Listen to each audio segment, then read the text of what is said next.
Hello, everybody. Good morning, good evening, good afternoon, depending on where you are.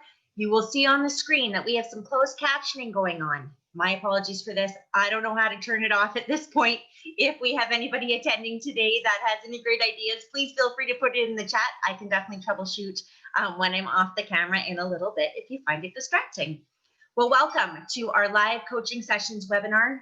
This is my absolute favorite webinar for Coaching Out of the Box to host. It ends up being so much fun and such a great learning opportunity for all of us. My name is Sandra Mall. I am the program advisor here at Coaching Out of the Box, and I will be your host for today's webinar. The reason for today is for you to walk away with value and experience the power of coaching live, as well as to get to know us at Coaching Out of the Box a little bit better. So as mentioned, my name is Sandra, program advisor. I speak with individuals every single day who want to learn more about our programs or about coaching in general. If you would like to connect with me, you're more than welcome to. I'm always happy to have a conversation. You will see my calendar link on the screen. So our time together today, I will go through this very quickly so we can get into the wonderful coaching demos that we have planned.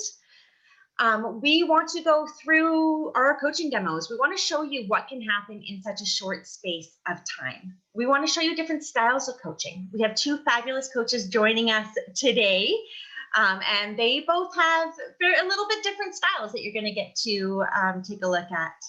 We want you to experience how coaches use the ICF core competencies of coaching, the skills that are used by our coaches in the moment that they're coaching. So as a reminder, these sessions are real. There hasn't been any prep. There hasn't been any pre-conversations in regards to, or in between the coaches and the coachees. So this is not pretend coaching. This is the real deal that we're going to be experiencing. So these live sessions are, again, there we go. They are unscripted. They are real. They are for you to really experience what coaching is about. So why do we do this? We host these webinars because coaching itself takes practice and time. This is not a perfect art in that sense. Coaching is continual development. And even with our wonderful coaches that we have joining us today here, we ask that you not expect perfection. There is no such thing as perfection in coaching. So coaching itself does take practice. And a great way to enhance our own coaching skills is to be able to see other people coach and be coached. It's a great learning tool for us who are practicing our coaching and are continually developing those skills. The ICF, International Coaching Federation. The International Coaching Federation sets the standard for coaching. And here at Coaching Out of the Box, we adopt these training guidelines and disciplines that are defined by the ICF. So to read to you the ICF definition of coaching, partnering with clients, customers, colleagues, or employees, sometimes family, in a thought-provoking and creative process that inspires them to maximize their personal and professional development or potential. The ICF core competencies of coaching. These are the standards that we stand by for effective coaching. You can all read what's on the slide. I'll save the time as opposed to reading them out for you. As many of you are aware, the ICF has recently updated the competency model, which will be released in early 2021. We've actually just hosted a webinar around unpacking the new ICF core competency model. So I'll make sure that you all get the link to that webinar in the follow-up email from today. For the purpose of today, these are the current ICF core competencies that are in effect. And I would like to start by welcoming our two wonderful coach facilitators here at Coaching Out of the Box, both professional certified coaches that are both going to be coaching during our demonstrations today. I'm going to start first and foremost with Rosa Edinga. Rosa is, again, one of our coach facilitators here at Coaching Out of the Box. She's the principal and leadership coach for Fiamma Coaching and Consulting, and also the founder of Life Unmuted, Rosa is committed to helping women entrepreneurs leverage their voice to create the business and life they know is within them. Rosa, did you want to come on and say hello? Hi, everybody. I see some familiar faces or names. I don't see your faces. I love this one. Just like Sandra said, I love participating in the live coaching demos. So I'm just really excited to be here. We're excited to have you. Thanks for doing this. And we are going to move along and introduce to you all Sneevy Seeley. So Sneevy is also one of our beautiful coach facilitators here at Coaching Out of the Box. Super talented in so many ways. She is the operator of Sneevy Seeley Coaching and Consulting, and she has worked with thousands of leaders at all levels and has made it her life's work to help leaders reach their full potential. Sneevy brings with her connection, authenticity, and courage to her coaching practice. And Sneevy, would you like to say hello? Sure. I'm excited to be here. I see there are a lot of folks I recognize, so this is going to be a good time. Looking forward to today. Thank you for having me. Thanks for being here. Now, to explain to you all what's going to happen is we are going to have 2 coaching sessions for you. Each coaching session will be 12 minutes in length, and we're going to follow each coaching session with a 10-minute debrief of that session. So first up, we are going to lean on Rosa, and Rosa is going to be coaching one of our fast track participants, a lovely gentleman by the name of Eric Sanford. Eric, if you want to come on and show your face, that would be fantastic. Hello. Hi, Eric. And I just want to commend you first and foremost. It takes a little bit of guts to stand up here and be coached live. It's going to be fun though. Again, we're not looking for perfection. Thank you so much for joining us. We really appreciate it. Absolutely. So have you met Rosa before? Yes, Rosa is one of my facilitators right now. Perfect. You know, I should probably know that. So that's fantastic. At least there's a little bit of comfort there within that.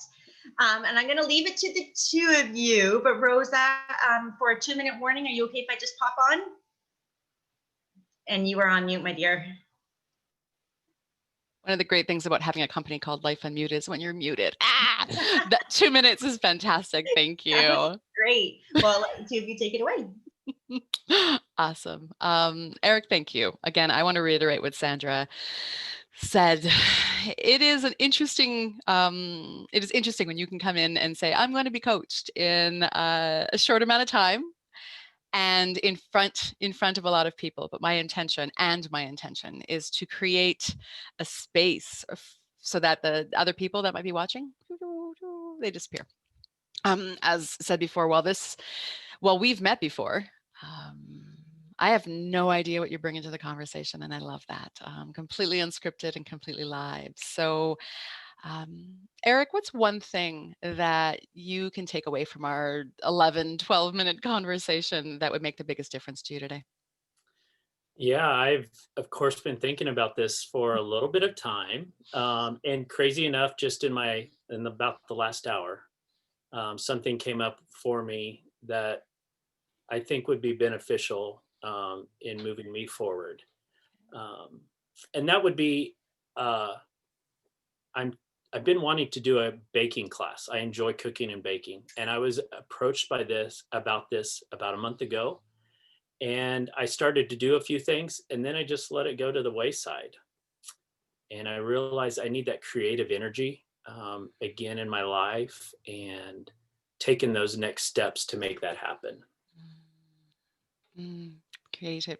Not only do I love the creativity, it's also I like baking, so that's always good. So in our time together, what would benefit you the most to walk away with? I heard you saying kind of a plan, but tell me more about what success would look like. Yeah, I think really right now would be a plan, but not to be afraid of being sloppy about it, in a sense of I can get caught up in the details. I'm that perfectionist, and I really just need to let those layers fall off. And just a good plan moving forward to make this happen. So I hear 2 things. I hear one, I need to let go of even just the concept. It's almost like I have to give, permission. There's that word that comes to mind. And the other is once I let that go, or once I have a plan to let that go, it's like, now what do I do so that it doesn't go by the wayside when you were talking about it before? So whose permission do you need to let go of that perfection, that all ducks in a row, all, mise en place, if you want to take it from the baking place? Whose permission do I need? I would say it's just my own. I Okay. just need to let myself go in that. I was approached by another friend of mine that asked me, they're like, "Hey, Eric, I know you enjoy this. Have you ever thought about doing this? My son has loved to start. He started baking during COVID. And would you be interested in possibly doing that for him and maybe a few of his friends?" And I just absolutely love the idea, but I let fear get in the way, and just let it go by the wayside. Fear of what exactly? Fear of messing up, fear of not getting it right the first time, being that A+ student, which I never was one necessarily. All right. So Eric, take me into your kitchen. You love cooking. You love baking. Tell me about the first time you made your favorite dessert, in terms of what that feeling was. Again, you're learning something new. You're doing it. The creativity you talked about. Tell me about it. You know, Gosh, wow. It's always fun to try new recipes and try new things out, but then what gives me the most joy is honestly giving it away. Um, I One reason why is I'm gluten intolerant, so I can't eat a lot of the things that I bake.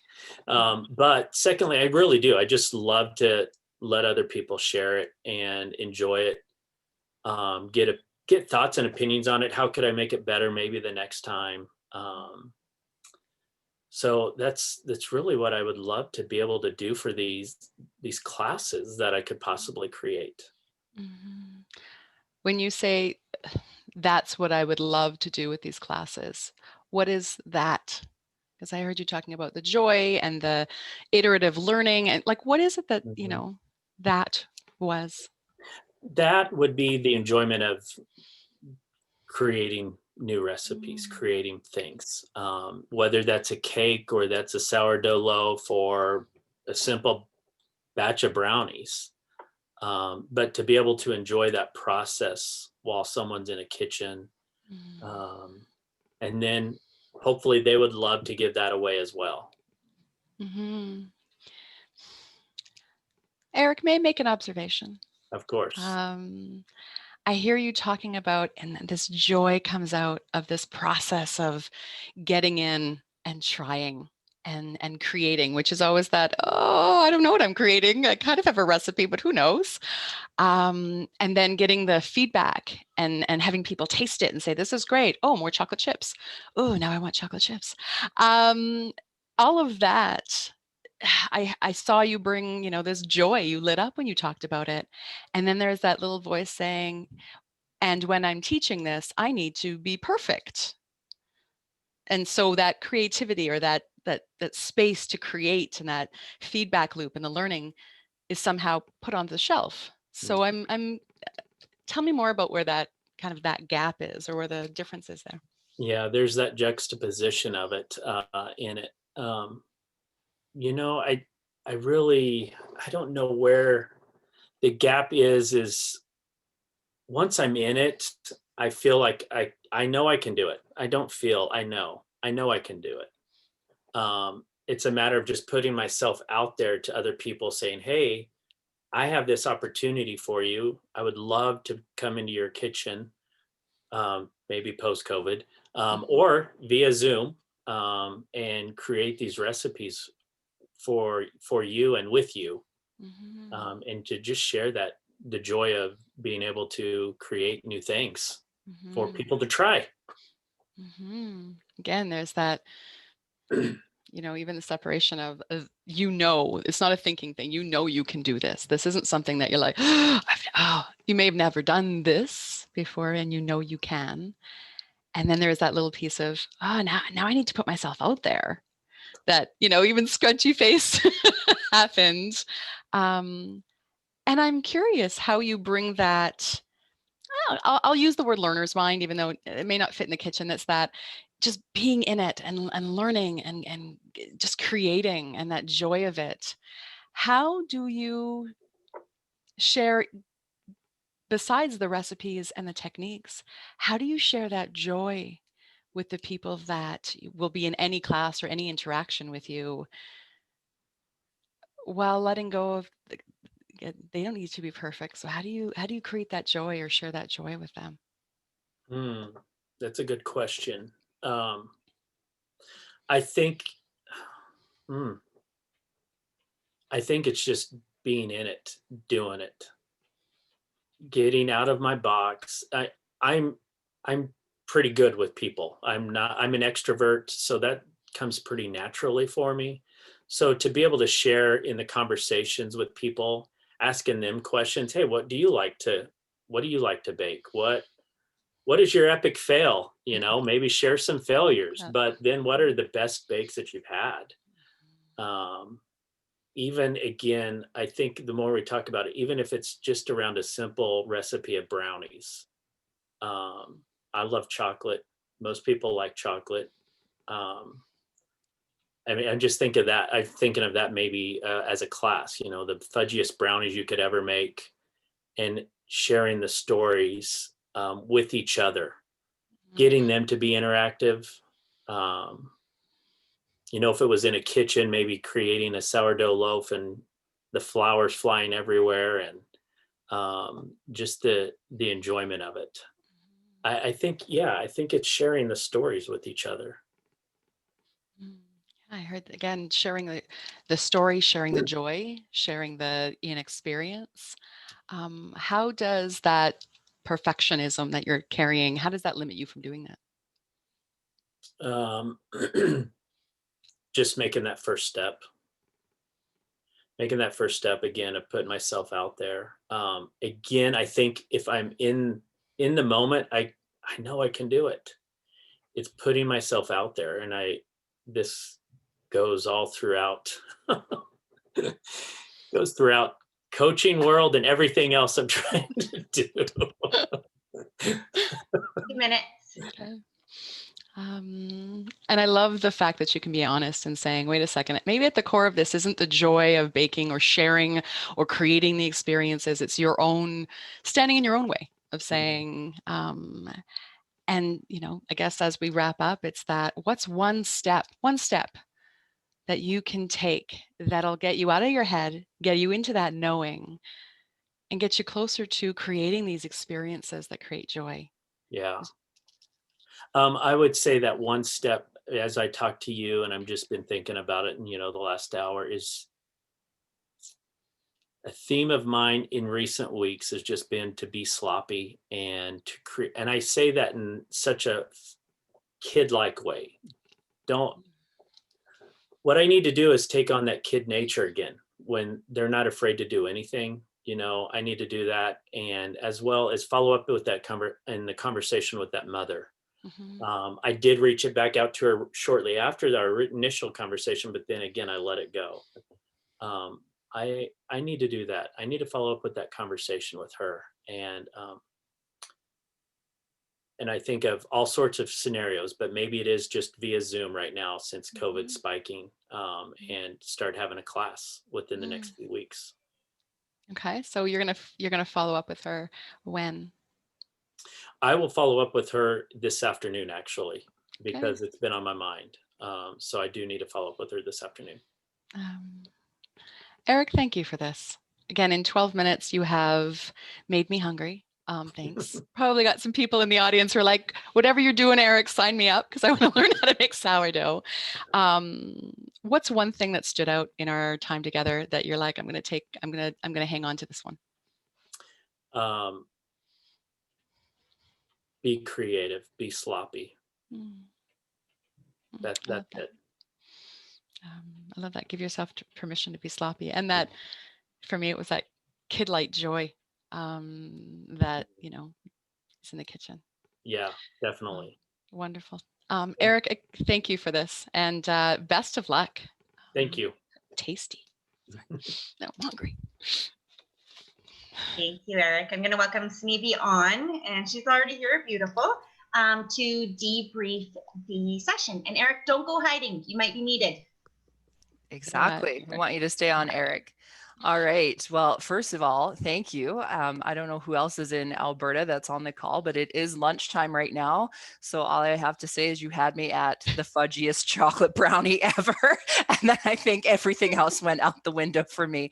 So as always, such a joy to watch Rosa coaching and to just feel that connection that happens within such a short period of time in this particular coaching conversation.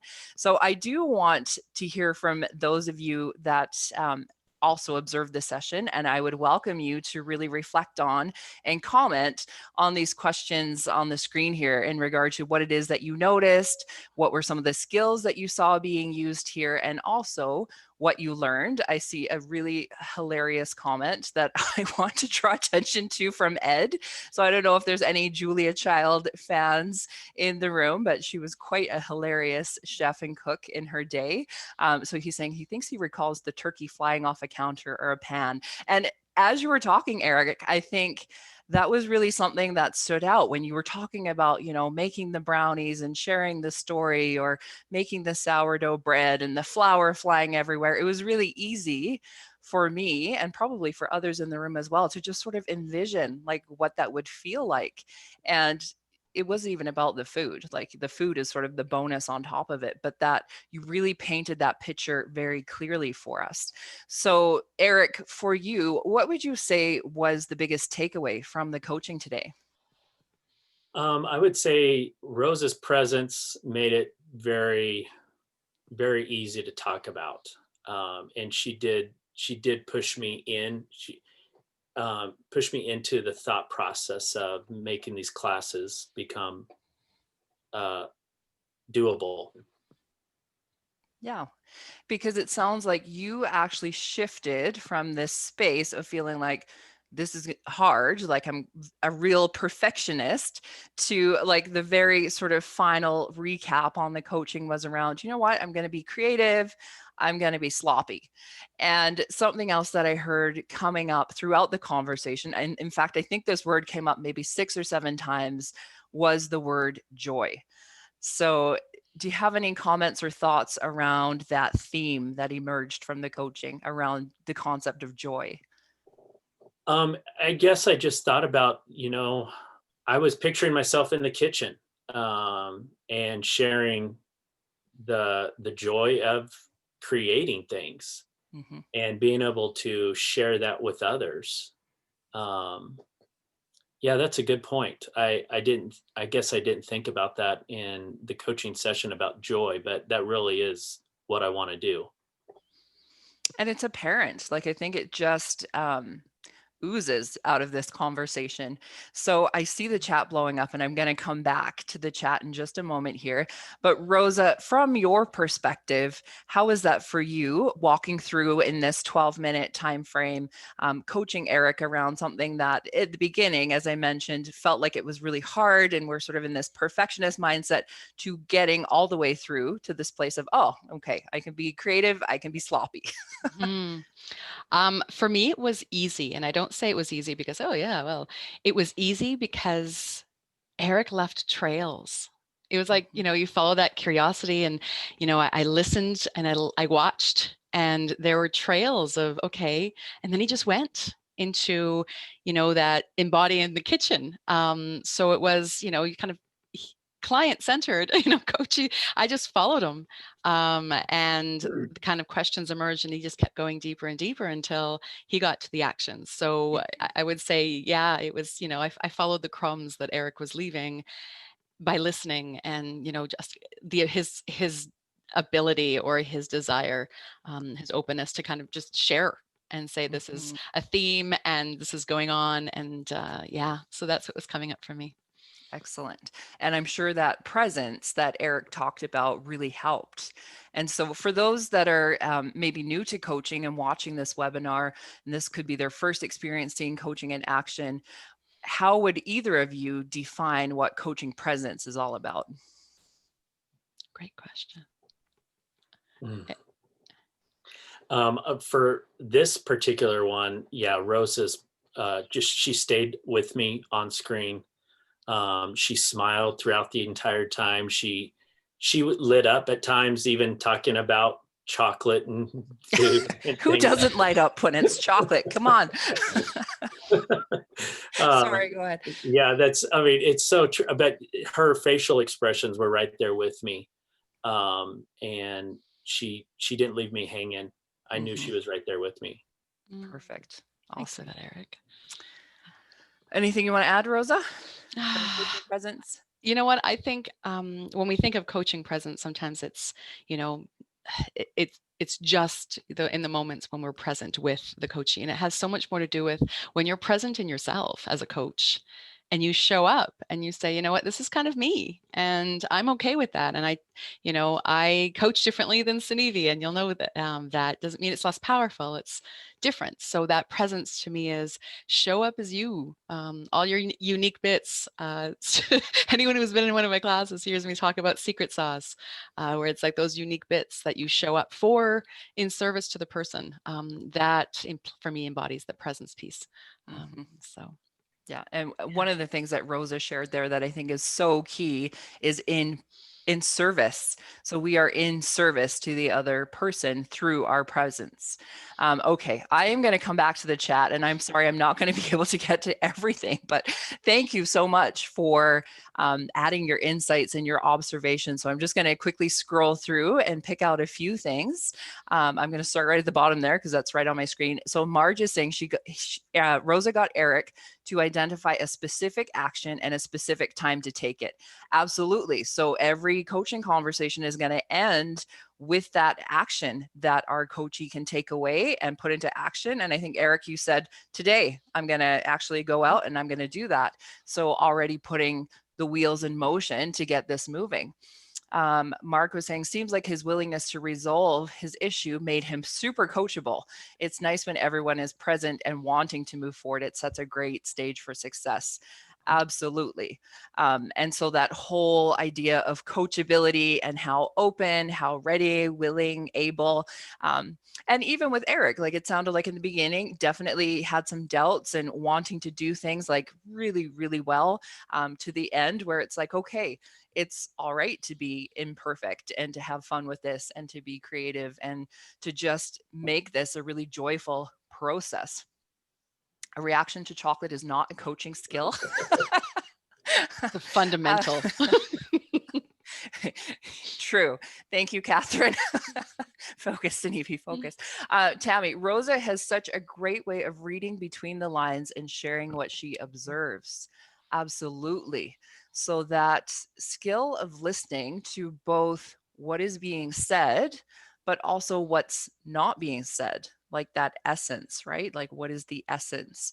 And that was something too, I think, Eric, that you had mentioned in terms of presence, right? In order to be fully present, that skill of listening needs to be demonstrated and needs to be exhibited. All right, let's pick a few more. Coaching presence is acknowledging Eric and even asking permission to make an observation. So that was from Bongi. Great catch. So we don't always just dive in and do what we want to do as coaches. We have to be really sensitive to where our coachee is at and this idea of partnering and meeting them where they're at. And sometimes there might be challenging questions or an observation that we're not really sure what the reaction is going to be for the coachee. So in that instance, we do ask permission. We do sort of preface, hey, I'm about to share something. Not sure how it's going to land, but let's see how we go. Wow, just lots of fabulous comments. So Rana Lee is saying, Rosa's energy is contagious. Great presence, natural ability to engage and stay the course as Eric fleshed out his vision. What else have we got here? Isabel saying, made him describe his kitchen and what he felt cooking really helped. So even as something as simple, so maybe I'll let you speak to this, Rosa, but that idea of curiosity and mining for details. So do you want to speak a little bit more around maybe some of the skills that are involved in helping Eric paint that picture for you? For me, where I, hopefully this answers the question, is when I'm reflecting back on that particular moment, what I was hearing was, the battle between perfectionism and, the joy. And at the beginning of the conversation, he said, I love doing this. So I'm like, all right, let's go to a place where you love doing it. Put yourself there. And for me, that, getting him or getting a coachee or someone who you're having a coaching conversation with back to a place of, where they feel it in that emotional place, helps them start to maybe let go of some of those obstacles and start seeing a clear path, because now they're emotionally tied to the joy and the creativity. And that's what I was hoping with Eric.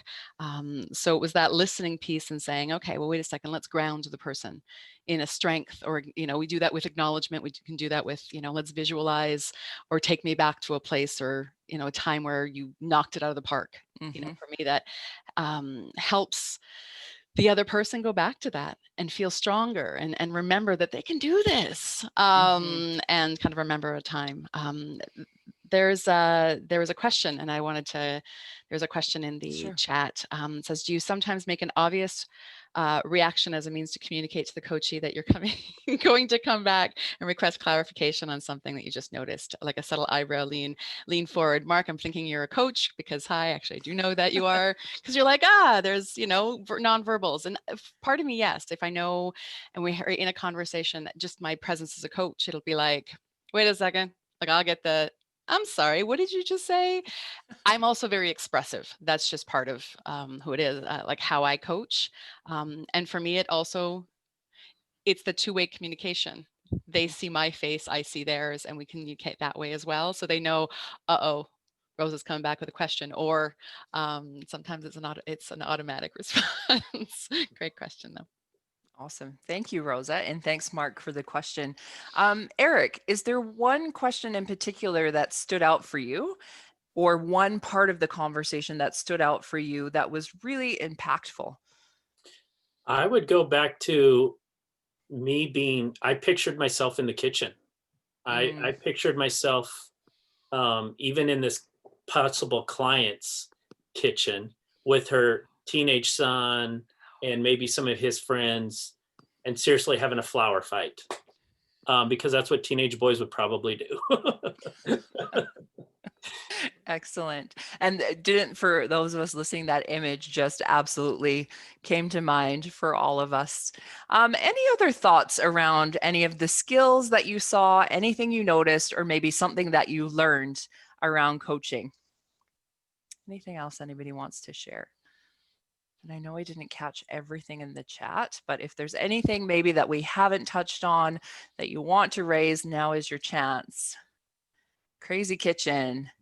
Love the question, whose permission do you need? So that was from Michelle, so universal. We need the reminder to get out of our own way. Again, Marge is saying Rosa was very joyful and inviting. I had taken note, and usually when I catch my scribbles and circle things and star things, they're usually things that I think are quite impactful in the coaching conversation. So I had jotted down the question, how do you share that joy with them and letting go of the need to be perfect? And I think you had actually responded, Eric, something to the effect of, oh, never thought about that, or that was a great question. So it actually caused you pause. I see Sandra is popping up, so that probably means we are out of time for our debrief. But thank you so much, Rosa, for your amazing coaching as always. And thank you, Eric. And thank you to all of you for sharing all of your thoughts. Thanks again, Eric. The one part about being the moderator, which I don't love, is interrupting people. So I'm so sorry. Rosa, Sneevy, Eric, thank you all so much for that. Sneevy, you can stick around. Sure. Rosa, we'll see you in a bit. Eric, again, just acknowledging your willingness to show up and to be coached live. We really appreciate it. So I am going to introduce you all to another coachee that we had here today, which is Darlene Wilson. Darlene, if you want to come on. Hi, how are you? Good, how are you? Good. And again, I just want to say thank you. I know that you were a little bit hesitant about this. Neve has you. We all have you. It's going to be a lot of fun. So thank you. I appreciate welcome. it. Sunevi, did you want me just to pop in at 2 minutes with a quick Sure. verbal? Okay. Yeah, Sounds that'd be good. great. Thank And I you. will let the two of you take it away. All right, awesome.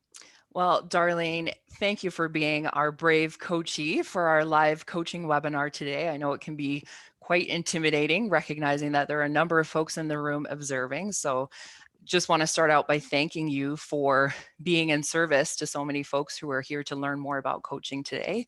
And just take a moment to sort of relax and breathe and really focus on— That's a good thing to do. It is. Breathe. Yeah. Really focus on what it is that would be valuable for you to focus on within this short period of time that we have today.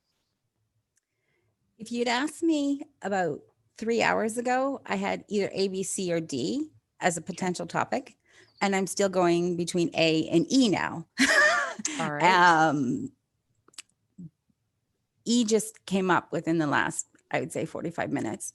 I'm leaning towards that, but I'm kind of leery.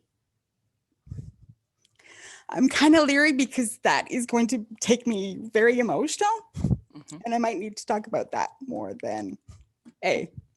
Okay. So before you decide, because I want to make sure that you are 100% comfortable before we proceed. So before we decide, or before you decide whether it's going to be A or E, knowing that E is what is feeling like really important to you right now, but it's also something that's quite emotional to you. Where's your level of comfort at addressing that in this particular coaching webinar? I'm okay. I've cried in public. I've cried on video. I've done that. I'm okay. I might need Kleenex, but that's just me being real. But Okay. Thank you for asking me that. I'm okay with that, actually. All right. Well, before we even start, I just want to acknowledge your willingness to be so vulnerable in service to everybody in this room today, but also to really say, hey, here's what I need to spend my time on today, and I'm going to use my time to focus on this. So, you know, you had shared that this is probably going to take a really long time to address, but we have 12 minutes. So if we were to make some traction on whatever topic E is, which piece of that would you like to cover today? I'd like an action plan or something that I can take away that I can implement in support of us, the individual who's in the situation. I'd like an action plan that I can do, that I feel comfortable being able to do it. Okay, so tell us all, what is the mystery behind E? The mystery behind E is I have a coworker who just texted me. She's a single child. She's older. This year, she had to cancel her Vegas wedding because of COVID. Mm-hmm. Her partner's daughter-in-law died unexpectedly. And now her mom, I would be really surprised if her mom lasts until the end of November. And she's in a nursing home, and one of the nursing homes just had an outbreak of COVID. So she's now worried about whether or not she can go in and see her. I want to be of support to my coworker, and I don't really know how I can, given the circumstances. And my heart just breaks for her. Like if I shared the email to you or the text message, you'd cry, because you can tell her heart is just, yeah. I don't know what I can do given all the circumstances, and I want to be there to help as much as I can. Yeah. Whew. Sorry, that was a doozy. I'm just breathing it out, and I'd like to grant you and everyone else permission to do the same. And I want to acknowledge that during this time in the world and in our lives, these are the circumstances in which we find ourselves, which are so unique to anything else we would ever experience. And so from what you've just shared, what I heard is most important to you is you want to show up and you want to support your friend and you want to walk away with some tangible actions. If it's even possible. Like, do I do something now? Do I do something when her mother passes? Because I don't even know if she's going to be able to have a funeral. I don't know the circumstances. The mom doesn't have COVID. At this point, she has dementia. So she doesn't even recognize my friend. She doesn't, but she said to her about a week ago, I'm going to go see my mom and dad. And so my friend's like basically crying through text. This is what she said. And I think I have such strong rapport with her and her partner that she does share things with me that I know she doesn't necessarily share with other coworkers. Mm-hmm. And I just want to be in service. Like, I just want to support her, but I don't know really how I can do that or when I should do that. Mm-hmm. May I make an observation? Yep. You just shared that this has happened within the past 45 minutes, that this is somebody that shares with you that may not share with others, and that just by being on the receiving end of those texts, you are actually already showing up as a support to your friend. Never thought of it that way. Yeah. Yeah. And she knows that she can call me anytime. We would go for coffee. We would go for lunch. Not that we were going for lunch now, but we would, she has called me. And if it's not her partner, him texting me at 11 o'clock at night, they're texting me in the morning. Like, we have such a connection. Like, we're always in contact every single day. Mm-hmm. I think it hurts because it's so real and it's hard because I just lost my dad 2 years ago this time of year. And so I know how she's struggled. She's struggling seeing her mother deteriorate and have no control over it. And also being not able to go and see her every single day. Like, she's hoping that she can go into this afternoon and even give her a haircut if her mom won't give her a haircut. And Mm-hmm. I know that's her way of coping, but I think just being able to call and to chat, text is the support. Yeah, for sure. So the word that's standing out to me in what you just shared is this idea of being, right? Like, you started out saying, oh, I don't know what to do. Like, do I take her for coffee, or do I do this, or do I do that? But actually, what I've just heard distilled down is it's really more about who you are when you're being that support. So say more about who you are as a friend, who you are as a colleague. What is it about yourself that would make you, above all of these other people, somebody that she would feel safe to reach out to? We've shared some similar backgrounds in terms of things that we've been exposed to. We've gone for coffee. I've gone birthday party with her partners, like to her partner's birthday party, and it was only the three of us and nobody else was invited. So we have such a unique connection, and I just joke with them and send them really crazy like good morning texts or good evening texts or good night things. And it's just a different, I can't really describe it other than I think we both do trust each other and are confident that what we have or say to each other stays within each other, like stays between the two of us. It's not shared to other people. I respect her privacy and she respects mine. Mm-hmm. Now, of course, having said that, I'm on this Zoom call saying that, but she would be supportive of me. She is of me as I am of her. Mm-hmm. So trust, confidence, respect, and she would do the same for you. That Yep. whole theme of being supportive. Yep. So, recognizing that you are being supportive already, how will you continue to stay in this space in the coming weeks?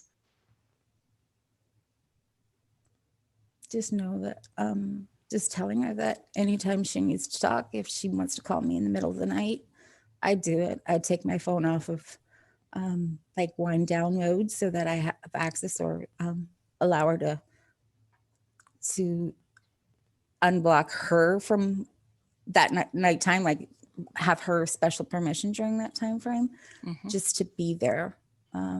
Yeah. And if she needs to go on a hike again, we'll go on hikes, whatever she needs. Yeah. So just as you're hearing yourself say that out loud, in terms of how you're going to show up and how you're going to support her, if you were to frame that into some specific actions that are going to flow out following today's webinar, what would those actions be? I'm going to call her later tonight, and I'm going to offer, say, let's go for a hike. Let's get out in nature, because her and Al just love going out. I took a day off this summer, and basically I took a day off to play hooky and go for a hike with them. So just to put that out there with her, and just to kind of get away from all of her other responsibilities, and just so that she can ground herself. That's what I'll do for that. Okay. All right. What will you need for yourself? That's a good question.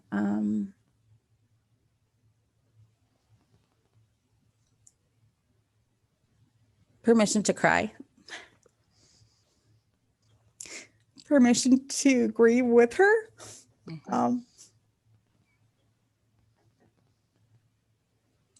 And that it's okay.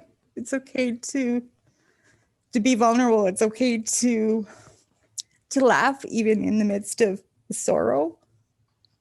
Just the permission to be. Oh my God, that's so powerful. Permission to be. Yep. Permission to be. So Darlene, thank you. Thank you in service of your friend, in service of this coaching webinar and everybody else that's here. But thank you for that permission to be, and for allowing yourself that Thank you. permission. Now I'm really going to cry. Grab your Kleenex, shake it off.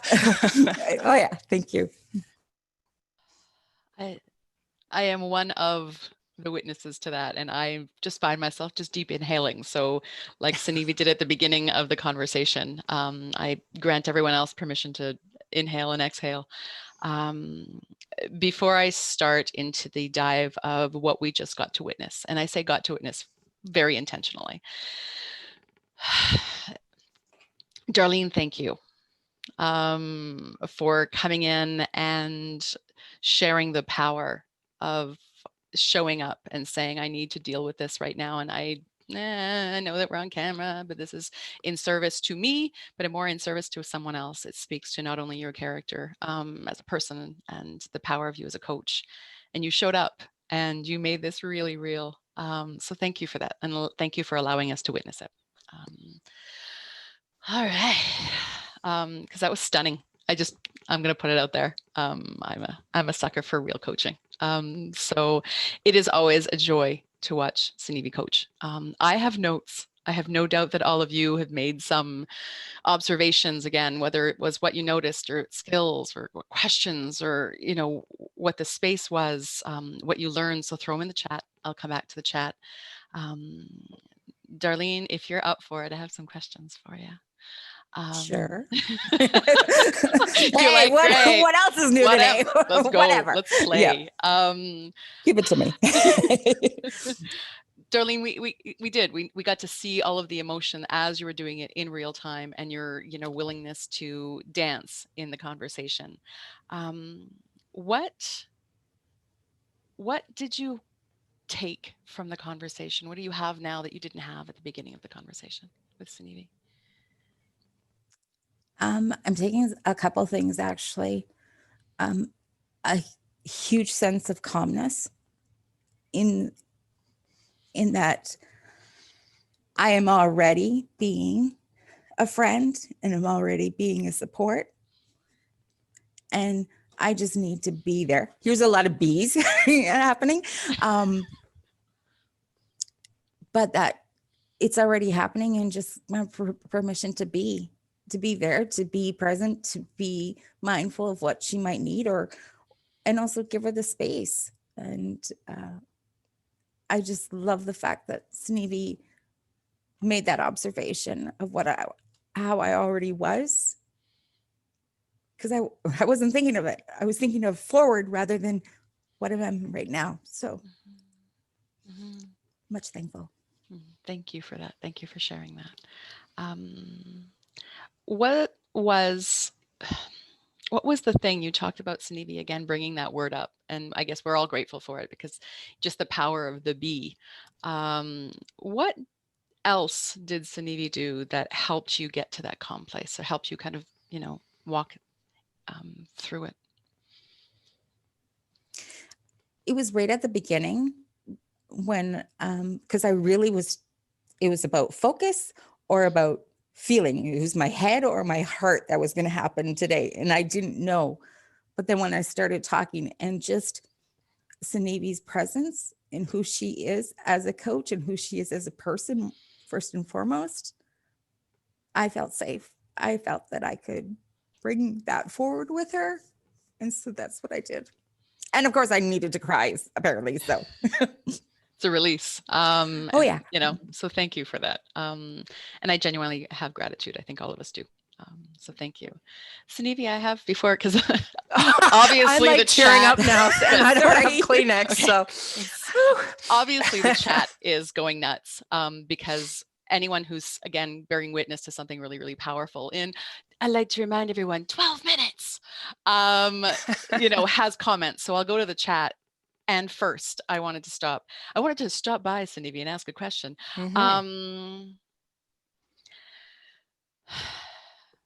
What stood out for you in that conversation, whether it was the skills that you had to bring in, or, how it evolved? Like what are you taking away from it? I'll ask that question. Honestly, and I'm going to try not to cry, but it's our humanity. Oh my goodness. And this is one of the gifts of coaching, is that we get to see people. And Darlene, I 100% appreciate you showing up and letting yourself be seen, because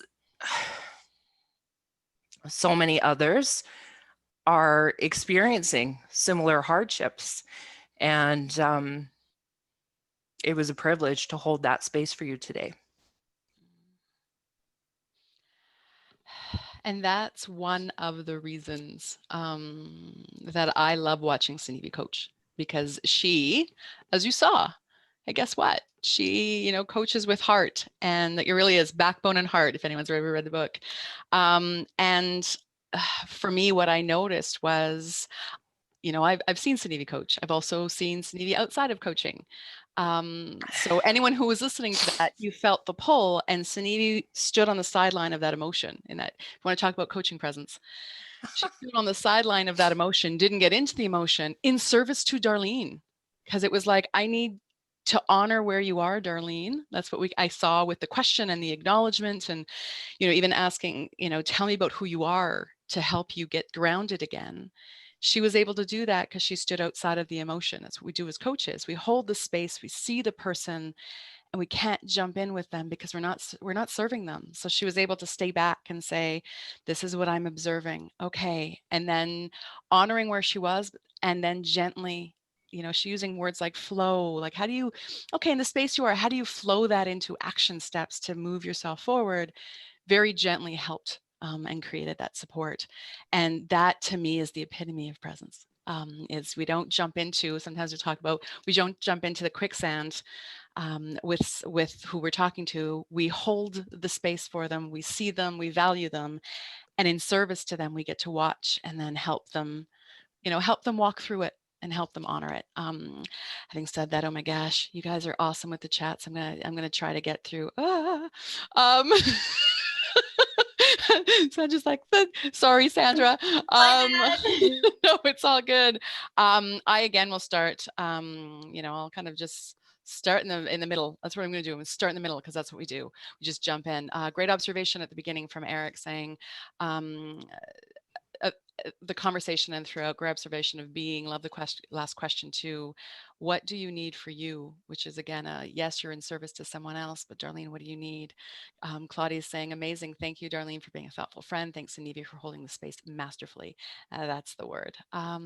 Kathy, Sanivi, the power of sitting in pause. Agreed. You just sat there and let it happen. Very courageous, Darlene.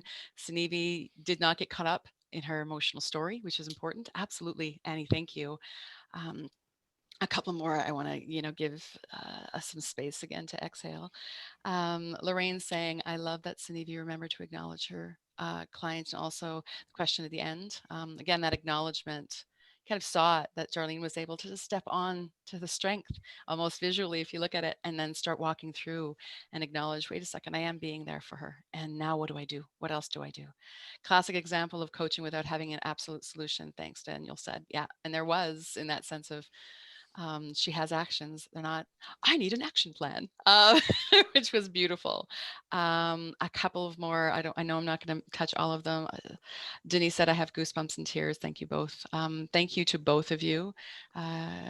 Karen acknowledged that Sanivi has a beautiful way of reading between the lines, and she does, addressing vulnerability and staying focused on Darlene's goal of having an action plan. Again, moving her forward. Like you could have sat in there and been, and it would have been powerful and helping her move forward. That's what we do as coaches. Last from, there's a question from Mark. Is it important to define the relationship between client and the person they're talking about and obligations and such? I don't know if I'm going to completely get what you're saying, Mark, so I might not answer if you can define the relationship between the client and the person they're talking about. Oh, in that sense, I think, and I don't know, Sanivi, when you asked what the relationship between Darlene and the other person was, do you remember what the intention was there? I know that we're running out of time. I don't actually. Sorry, I don't recall that piece of it. Before you let them go down a rabbit hole, I think for me, when you had asked her that question, I think it brought her back into the present of, instead of that big emotion of what she's losing, it's like, wait a second, what am I doing right now? And that, for me, that was the reminder to create the action planning. Hopefully that answers Mark. And last comment, Claire says, thank you, Darlene, for sharing so powerfully with us. I love the observation at the beginning. You're already showing up as a support. Great acknowledgement to help Darlene see what was there and already built on it. And so I will say one last thing. Thank you both. This was stunning. And then I'll pass it to the lovely Sandra.